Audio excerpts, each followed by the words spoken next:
Yeah, perfect. Get rid of this stupid fucking YouTube. Welcome to live chat. When did we record this? March? March. Yeah. Okay, I think we're live. We're live. Wow. Benny. Hey. In with the festive cheer. Hey, gang. Thanks for hanging out with us. We're the Lizards. We're here to debut our CD. Can you hear it? No, you can't hear us? Can you hear us now? I'll lean in a bit more. Hey, we're the Lizards, and we're here to debut our first original CD that we've ever made. It's all original music that we went into the studio for in March, in the middle of the pandemic and lockdown, and just jammed for a lot of hours. We shaved a bunch of it down, and we came up with a nice tight 60 or so minutes of jams. Of course, it's available on all streaming sites and our Bandcamp, so please do check that out, support the band if you can. And yeah, we're just here to listen to it. We've got Mike to my left, who plays bass in the band, Ben, drums in our band. Behind the camera tonight, the GNU, Dave Lonergan, the legend Dave Lonergan here supporting us. And we have our sound engineer, Corey, and of course our keyboard player and all-around great guy, Joel Vizentine. So they're both joining us on Zoom today. And yeah, I'll just throw it to them, and they can say a little thing, and we'll get started. Thanks for being here. We love you guys. I don't have anything to say, really. Why are you joining us on Zoom today, Corey? Would you like to explain that to the people? Mike. I'll leave that up to speculation. Mike, go easy on that eggnog there. It might be. Everyone, please come up with reasons for why we might be on Zoom. Just raid out. Mike's just raid out the gate with the character assassination. That's nice. That's okay. my style. All right. Well, this is just gonna continue devolving into nonsense as the night goes by. So why waste it right out the gate? The first song here is. So one of the ways that we decided to do these jams is some of them we just kind of made them up on the spot. There was no thought before we got into them. Let's just start playing and see what happens. But for a few of them, we decided that every member of the band was going to bring in a little idea. Whether it wasn't not like write a full song, but like the idea could be 3 notes. The idea could be 4 chords. The idea could be any number of things. And this tune, I believe, is what I brought in. I just brought in a little chord progression, and this is the jam that resulted from that series of chords. So here is Scholar Eclipse, or Scholar Eclipse. I haven't decided how it's pronounced.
All right.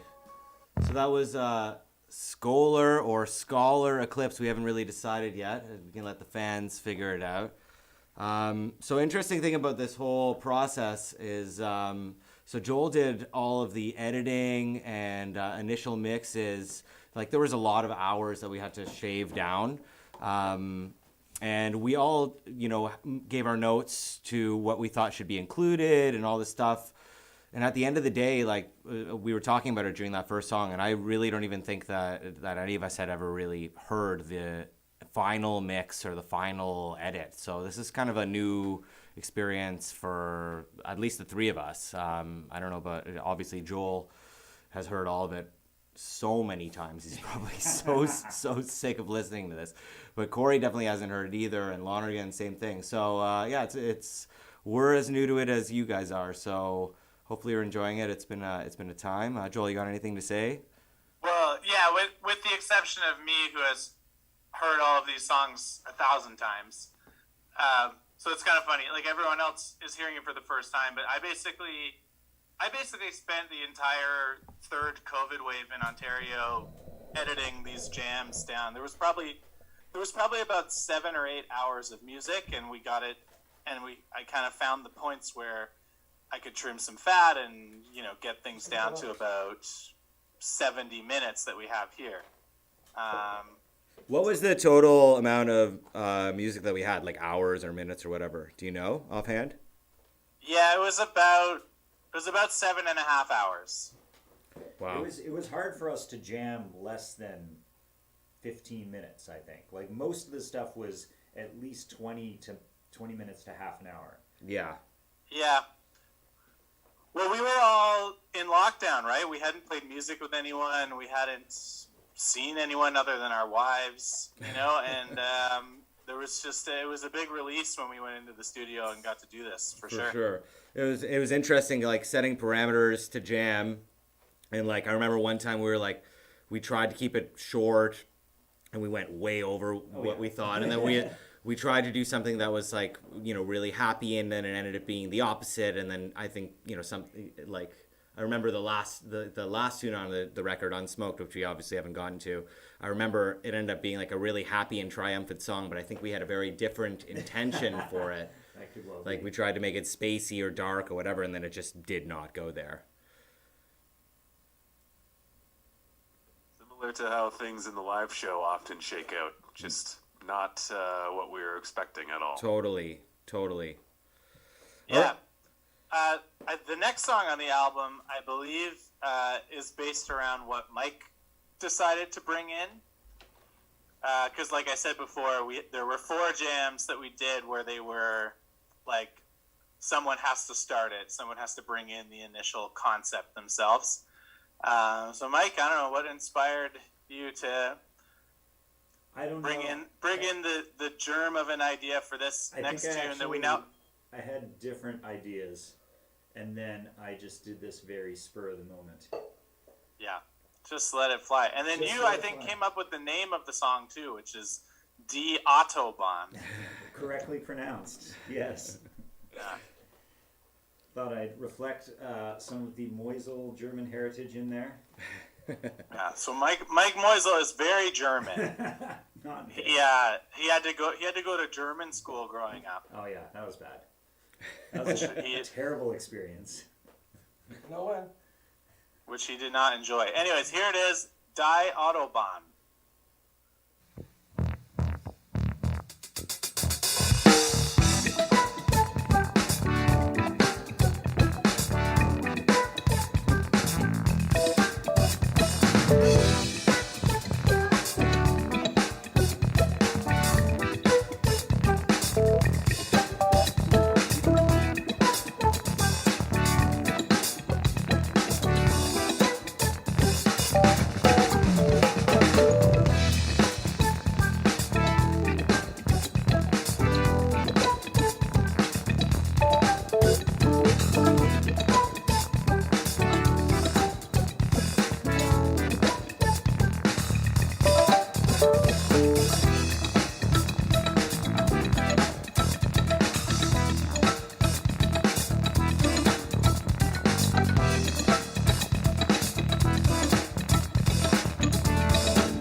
Classic fade out on that one. Pretty typical for a jam band. Yeah, that was the short one on the disc.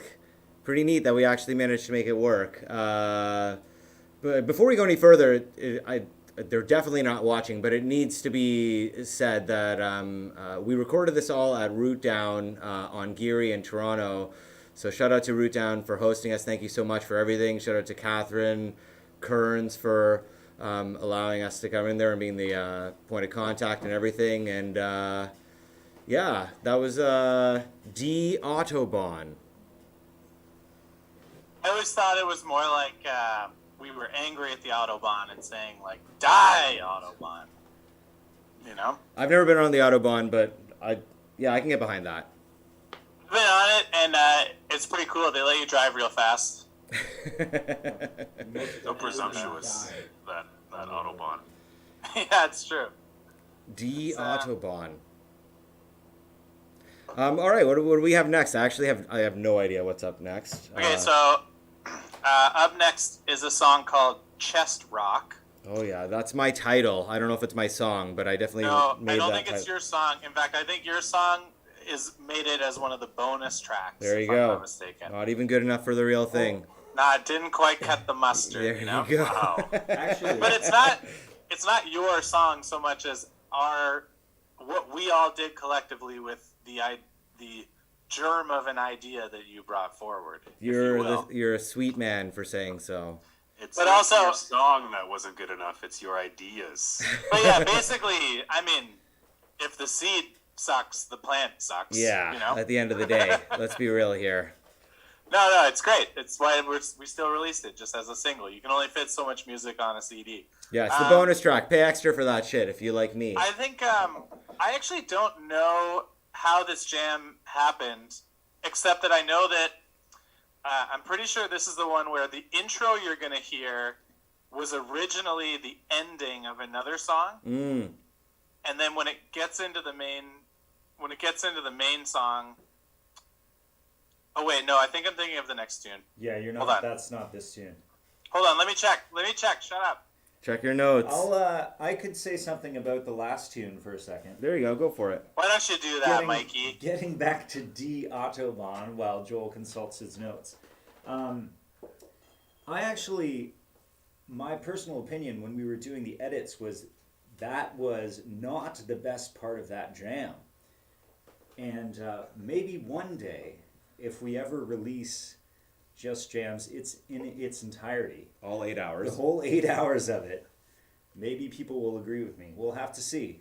But yeah. You know what? Sometimes, though, what I found going through this was that sometimes there would be a great moment, but there was no way to make it work with the whole of Right. the jam. Mm-hmm. It's a good point. And if I remember cutting this one down, I really wanted us to have one song that could potentially be a radio single, what have you. Something that was Joel. sure, not like a single, but you know what I mean. Like just something for someone who's like, well, I want to know what this sounds like, but I don't want to spend 12 minutes finding out. Yeah, So- I got that. I tried to make one song that was kind of shorter, and it's still 5 minutes and Yes. 22 seconds. Like it's still longer than the attention span of anyone born after 1990. Like Yeah. you know. So yeah. Anyways, the next song I was wrong. The next song is just the jam that we played, another one of our jams, and we're in G and then we're in C, and I think it's. Actually, no, I think we're in C the whole time. I think I cut the G part. Is that why we called it Chest Rock? Because it's in C? No, that was the Completely name. unrelated. Unrelated to the All key. right. yeah.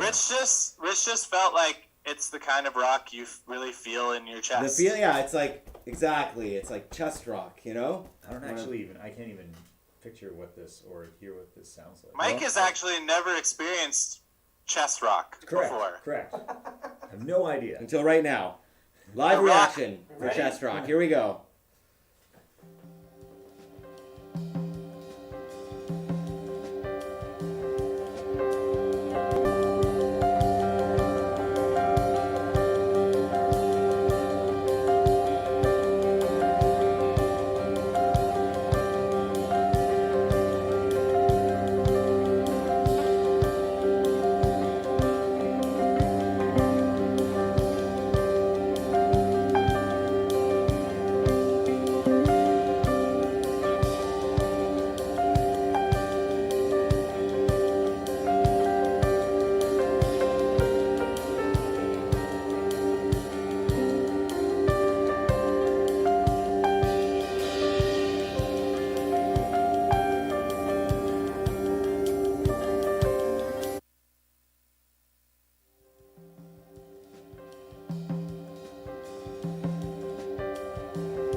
So that was a journey. Chest rock.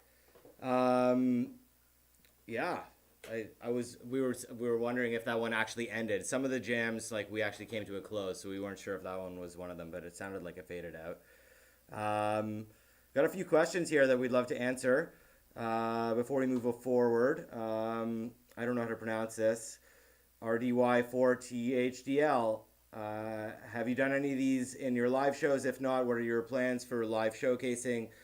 Truthfully, these were all improvised jams that in order to recreate, we would literally have to relearn them. We would have to listen to this just like we would like learn. We wouldn't be relearning. Well, we'd have to learn. We would just have, yeah, it wouldn't be, you're right. It would be just learning them. We'd have to sit down and actually learn them. So long story short, no.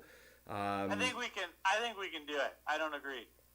I don't want I think there's a few of these that it wouldn't take much time. There's a few themes that arise in some of these jams that kind of in the same way that Fish can drop into like what's the use or something like that. I feel like we could explore dropping into a few of these for sure. So yeah, I mean, to know these to write down the teases now. Yeah, you got Corey. You got to get familiar with the record. Look, guys. It's not too much to ask. Listen to your record. That's a lot to ask. I mean, we could. We don't have, but to answer your question, we haven't done any of these in our live shows as of yet, and we don't have any plans for showcasing them. That's not to say that we couldn't, but we haven't yet. Some of us have more plans than some of us haven't laid plans yet.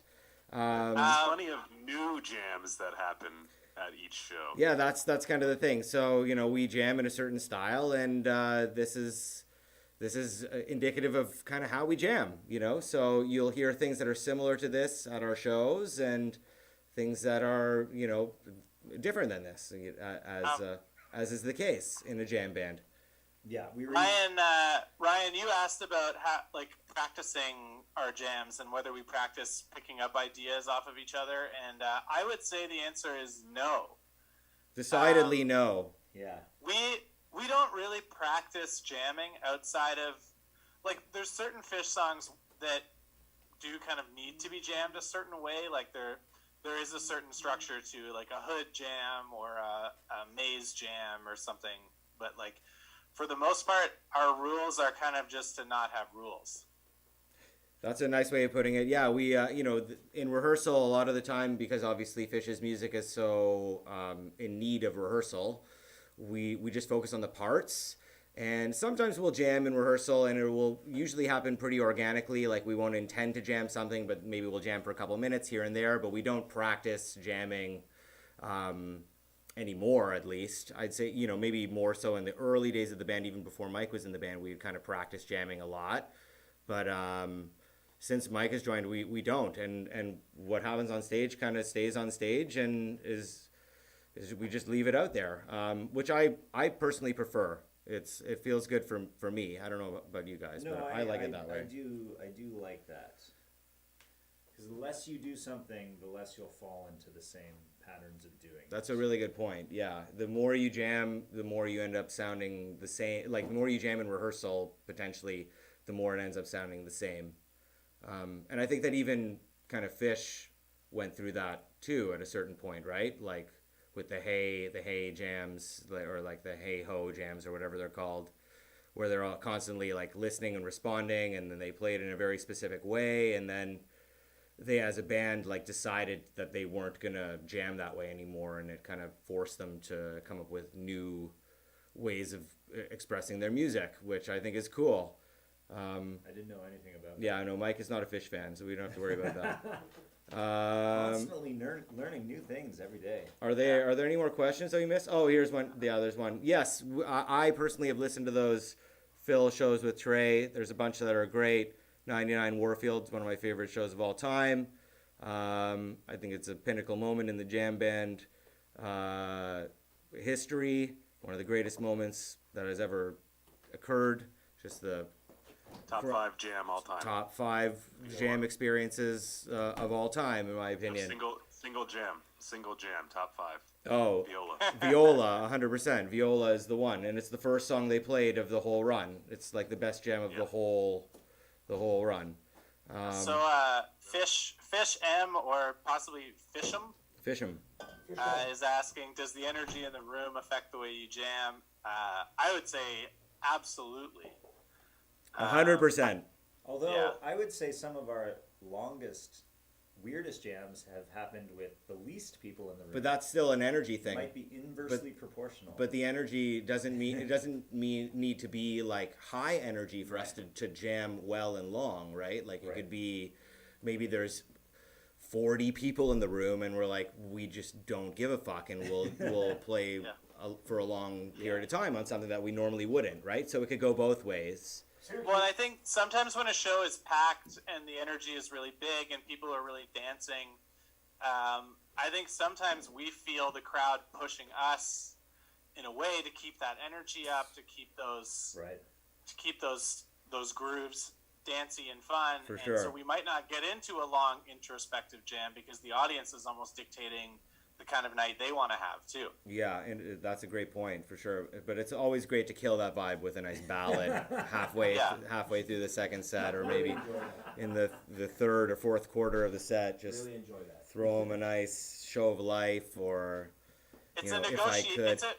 It's a constant negotiation, and the audience is the audience has a seat at the table for sure. Yeah, sometimes the audience needs to know that they need to take a break too, you know? Like as an audience member and you know, someone that plays for audiences, like I think there are nights where it's great when it's all high energy, and sometimes it's like you need that break in energy too. It's like the UN, like the audience.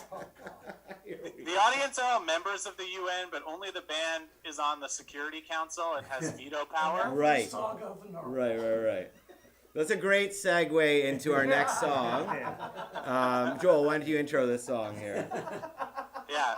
Okay. So this song is also about the UN. That was the No, theme. it's not. The theme. It's so as I was saying, there's a song. This is the song I was thinking of, where what you hear that you wouldn't know this, I don't think, just listening to it. But the intro of this song is actually the ending of a different jam and was stitched onto the beginning of another one. So really, a lot of patchwork came into this, and I hope it ends up sounding seamless. But this song, the name of it came from Mike Moisel, who I think called it Narwhal the Narwhal.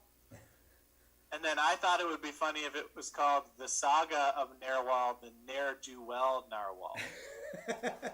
I think I was just trying to So stupid. Saga of Narwhal the Narwhal. But I think I really like the insult a ne'er-do-well. I think that's something that needs to come back. Think about what you're saying about someone. You're saying you literally never do well. Like, that's a burn. Silly narwhal. Never do well. Ready? Okay, this is it. This is it. The song we're talking about.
There it is.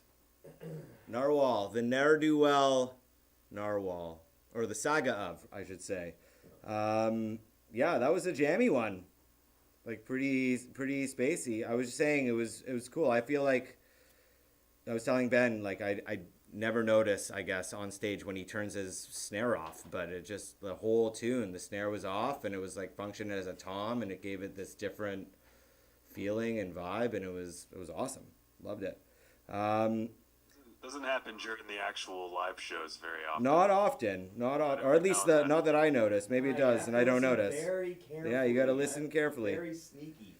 To answer. Benny really made that whole jam happen, I would say. Oh yeah. When you go into that, it's like we're in 4/4, but you're really doing like several bars of 3 and then a bar of 2. And Yeah, it's with a 6 feel. Yeah. There's like a Definitely, pushing and pulling kind of thing happening. Yeah. So I think. Oh, sorry. No, go ahead. Rich was saying how we were all so confused about what time signature he was playing in, and Rich was just like, "Guys, it's 4.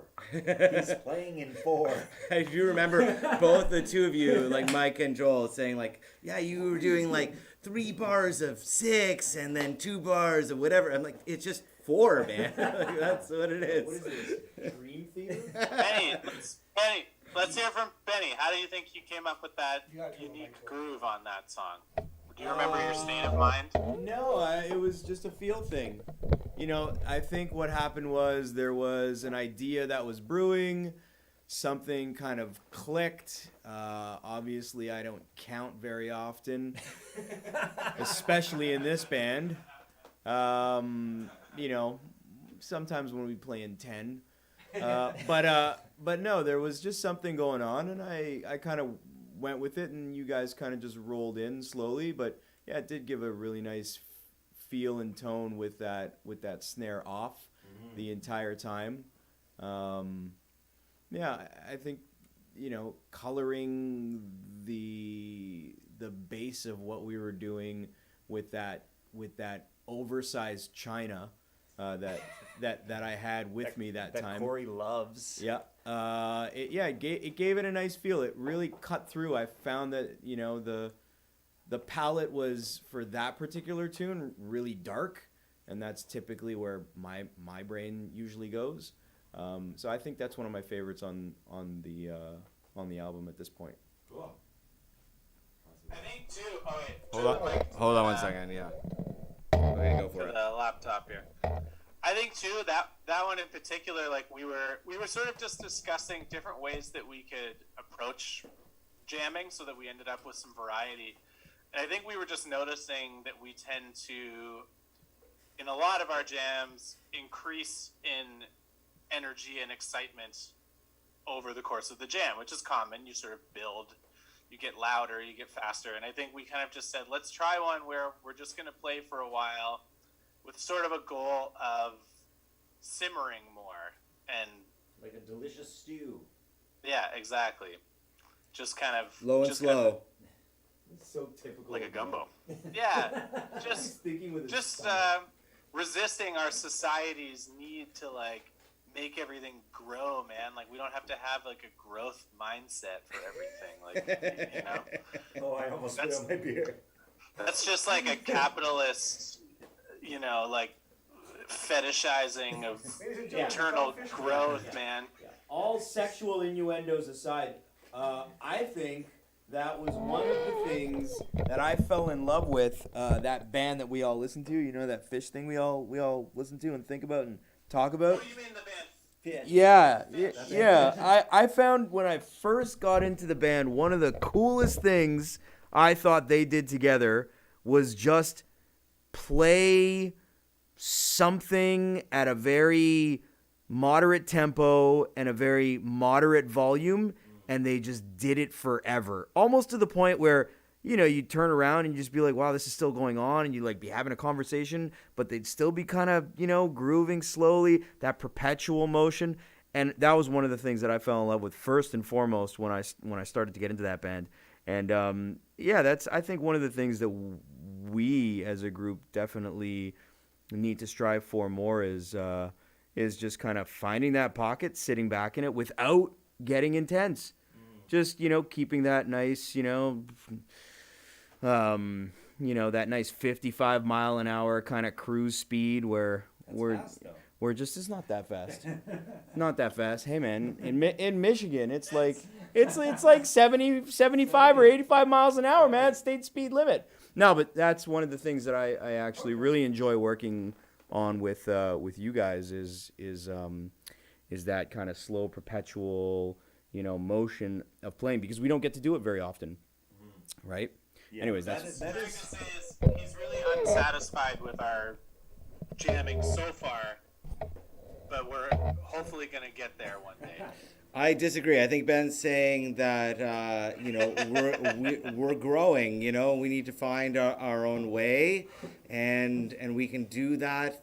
Over time, playing at 55 miles per hour. Yeah, we need to find our narwhal. Benny loves to. He's always content where the jam is right now. Whereas when I'm jamming, I'm like, I'm always thinking, where can I take this? And Forward thinking. What can I do next? Which both ways are good.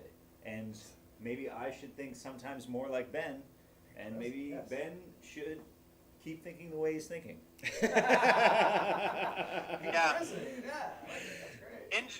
In general, it's interesting. I think we probably have a split there. I think Mike and I are probably more thinking about where is the jam going, and I think Rich and Ben are better at being in exactly where the jam is at the time. Yeah, I mean, like we, not to just do a deep dive into what we do, but we jam a lot. Like a lot of our song lengths are I would say generally significantly longer than the average song length for like Fish doing a specific song, right? So for us, I think it can take us a while to get somewhere, but at the same time, like while we're getting there, it's still happening. Like we did a jam at our show the other weekend. We were playing in Wilkes-Barre and we played Plasma, and it was like a 30-minute jam. And I remember feeling in the first like 10, 15 minutes of the jam, okay, we're kind of like we're still here in the same spot that we kind of started. And then eventually, without any of us necessarily forcing our hand, it kind of moved into a different area, and then that jam took off, and then it literally became a song onto itself, right? And we played another 20 minutes of music that we wouldn't have been able to even fathom had we not have taken all that time to get there. So it's this weird kind of balance of being in the moment and potentially thinking about the future too. Like, do you want to shape the jam? Do you want to just stay here where it is? And all of our personalities and influences and wants and needs kind of play into that moment. And, you never really know what it's going to be. That's the best part about this music. On a different note, switching gears, we're going to move to the next song. But before we go there, they may or may not be watching. Probably most definitely the person I'm about to mention is not watching. But Patrick McGroarty, he's the dude that mastered our record. Just need to shout out the people that are involved in our record here. So Patrick McGroarty was our mastering engineer, good friend of the band. And shout out to Ryan Bannon. Maybe he's watching. I don't really know. But shout out to Ryan for helping us design the CD cover and all the artwork and all that stuff. And I'm going to throw it to Joel, and he'll introduce the next tune. And Phil Albert. And of course... And the front cover was, the artwork was designed by Ryan, but it's the artwork is applied to a photo taken by none other than yours truly, by which I mean not me, but David Lonergan. Hey! You may know him as No GNU. You may know him as Looney Guy 42069 or whatever. The heart and soul of this operation. Yeah. But moving on, next tune. The next song is called Princess, and I think this was one where we just got into something funky, and it just went from there. Yeah. Here's Princess.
That was the one where we ended We it. ended it. I knew we had one where we actually ended it and it wasn't a fade out.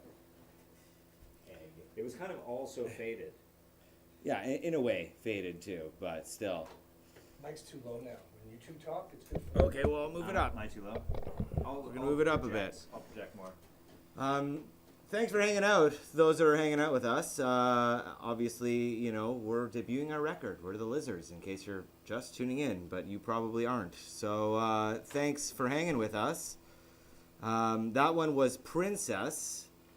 I believe based off of Princess Peach from Mario the Mario Yeah. World, right? I assume that's how it was. Say that. Yeah, that was the inspiration for that last track there. We want you guys to Yeah. dance. They want us to dance. We will not be dancing this evening. Though, if you want to come to Vermont and watch us play music on December 30th and 31st, we will be dancing on stage with our instruments. So come check us out. Ben especially. Ben will dance.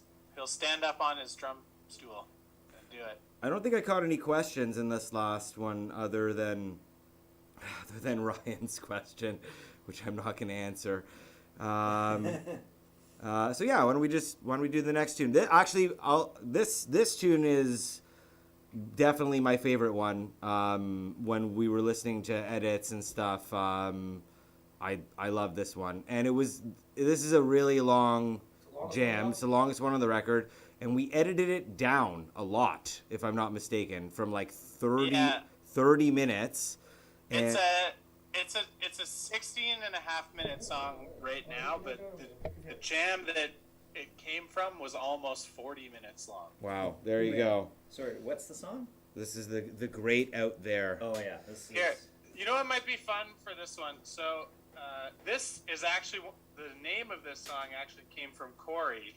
Yeah. I don't know if people can't really see this, but Corey engineered this record. So we were in the studio playing the music, and Corey was kind of at the soundboard managing the levels. But the other thing he was tasked with was writing notes based on all the jams and marking sort of times that he thought cool things happened, so that when I was editing later, I would be able to look through Corey's notes and be like, oh, okay. So it's interesting because this is one of the longer jams we played, and yet Corey only has 6 notes for this entire jam. For 40 minutes of time. The first is from 4 minutes to 7 minutes. He wrote start. Not even at minute 0. It's not. And at 5 minutes 6 seconds, so patient. About 5 minutes later, developed into quiet, pensive major jam. 18 minutes in, louder. What do we pay for? There's a lot to think about. 21 minutes in, guitar peaking. 24 minutes, winding down. Wait, it was a I 40-minute found jam. all of that very instructive and helpful. To answer your question, can we get access to the full jam? Maybe someday, but not now, because the way making a record generally works is you edit first and then you mix and master after. So basically, I could get you the audio, the raw audio. The raw files. It wouldn't be mixed or mastered, which we might just throw it up one day anyways. But It would be a pretty anyways, insane project to mix. it would and be. master. Yeah. It wouldn't be Having at the same. 7.5 hours of that music out there would be more damaging to the To- band yeah, to All our of career us. totally. than productive. That's We'd funny. be, yeah. I feel like just somehow I would end up getting evicted from my apartment. Like, I'm not sure all of the steps that would get there, but I just know like the full Just Jam sessions get released, and then maybe 1 to 2 months later, I don't have an apartment. Yeah, they just don't trust you to be able to fork up the rent every month, knowing that this is what you do. It'll be the ultra collector's edition of Just Jams, 30 LP set. Yeah, yeah, yeah. Exactly. After our double Baker's Dozen show at River Street Jazz Cafe, 4 months in a row, playing every other night, different set every night. So, anyways, let's listen to it. We've talked about it enough, I think. Ready? We're in for a ride.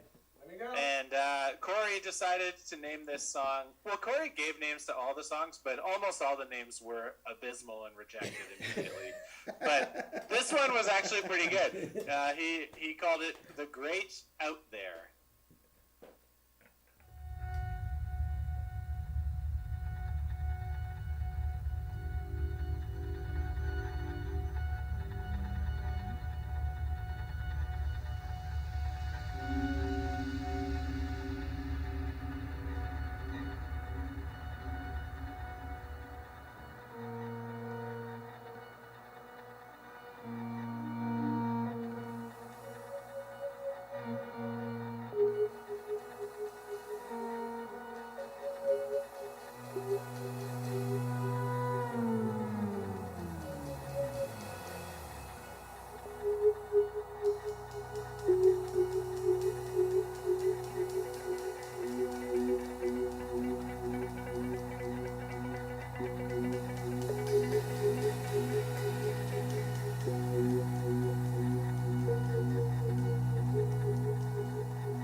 vibes going on in the background. What you're listening to is more than the average sitcom length of Jam. Less than the average drama's length. Like, not as long as a Game of Thrones episode, but longer than Seinfeld. That was a great out there. We're having a good time here. That was a jam. Yeah, we were jamming. I remember having a lot of fun during that jam. As do I. We had little expectations for that one. I think the theme for that was just to create sounds. It was a sound-based jam, and what was edited out was probably an extra 4 to 15 minutes of just making sound before something kind of materialized. I don't know. 10 minutes easily, yeah. Yeah, Joel can correct me if I I'm think the idea was sounds that aren't music. Yeah, exactly. Sound-based jam, and then it found a key and found a vibe, and it became what it was, and that was awesome. That was definitely a very memorable moment for me from this session experience overall, and glad it made the cut. I was saying to Rich, it's not often jams will often go from major to minor, but not often minor to major. And Joel, we have you to thank for that. Yeah. You, Mike. Yeah, thanks, Mike. Thank you, Sorry, Corey. guys. I don't know. Corey, That was a long jam. why are you not with us I don't tonight? Why are you not here? Let's all wish I haven't Corey seen well. much speculation in the chat. Nobody. Yeah, I think honestly, I think the chat knows what's their business and what isn't. And I would do it again. Oh, we all would. I'm sure. Well, we're wrapping up, and we're approaching our last tune. So thank you to the dedicated crew of people that are here on the feed and tuning in. And to those that are watching this later, thanks for hanging out with us. You got something to say, Joel? Go for it. Oh, just so everyone knows, so we're only playing the 7 songs from our CD. But if you go on, our Bandcamp preferably, but also if you go on Spotify, iTunes, Tidal, Deezer, Google Play, any of these There's things, so many. you can also find Napster, LimeWire. Yeah, for sure. Also Q107, I think. Yeah, most definitely. You Version can find- 99. Yeah. Also, I think we're playing. Jazz FM. Also, I think our music is playing on loop at the Friar and Firkin What? down at. Really? Really? Yeah. What? No, of course Oh, not. fuck. Why would you think that was true, even for a second? Because I thought maybe the owner there was ahead and Well, I had do our know- CD, I and do know the freaking owners. there you go. Oh, yeah, See, that is actually Lonnie knows. possible. Lonnie knows Yeah. them. He's That's connected. Why I was like, really? That's Anyway. But, no, I was making that up. But the point I'm trying to make is that there's 2 bonus tracks that you're not going to hear in this live stream tonight. One is called Puppy Chow, and one is called Lotus. And I think they're both pretty cool. You're just not going to hear them in this stream right now, so you should head to wherever you get music if you want to hear those. This last song was actually the last jam that we played of the 2 days of recording. While we were in the studio, we ordered pizza, we had a couple beers, like some other things may have happened. And, but as the day is kind of coming to a close, you're kind of coming out of whatever state you've been in, and you're getting ready to go back out into the real world again. And I kind of think this is the right song for that feeling of, you've been in this isolated, weird place, and now you're going back out again. And Corey, actually, this is the other not bad song name that Corey came up with. Yeah, great song name. Nice way of phrasing it. Great, I don't know. Not bad. Not bad. Definitely better than anything any of us could have thought of. Let's say that. I will say that this was one of the more, I don't know about you guys, but this was one of the more enjoyable studio experiences that I have had. just going into a studio without having to worry about knowing songs Yeah. and just jamming for half an hour, enjoying some longer. drugs and alcohol, and then jamming for Whoa, another unspecified Mike. period of time, sitting Only back, Mike. enjoying Yeah, pizza Mike. and drugs and alcohol. Legal drugs. Mike- In Canada, we have a Mike different does- system. Mike does drugs, everyone, and it's honestly like we're worried about him. We're trying to We're trying to help him. trying to curb that. This isn't a I have call problem. out. This is a call in.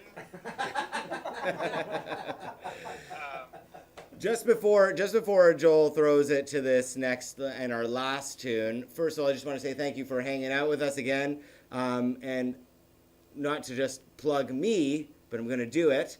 I'll be Yes. here in this garage come the new year for a couple of you enjoy my sets where Season 3 3. where we take your fish requests and I attempt to play them accurately or not, and it's a good time. So hopefully we see you there. And yeah, thanks again for hanging out. And what are you doing there? Showing us out for the season. Oh, just showing an old set list. And yeah, come check us on tour. We're gonna be playing in a bunch of cities, hopefully near you. Come 2022. So thanks again for hanging out. And yeah, Joel, what do you got to say about this last one?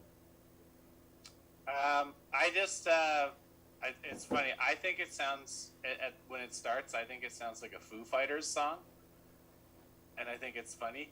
But Corey called it unsmoked, and I think I think there's a lot of hope in this song. I think there's a lot of Yeah. a feeling of the dark times were there, and we were in them, and hopefully we are moving past them. Here's hoping. Yeah, here's hoping. Thanks, everybody. Stay safe. Yeah, thanks so much. This one is unsmoked, and yeah, just for context, this is the one where we really tried to be dark and angry, and then it just really didn't turn out that way. So here it goes, unsmoked.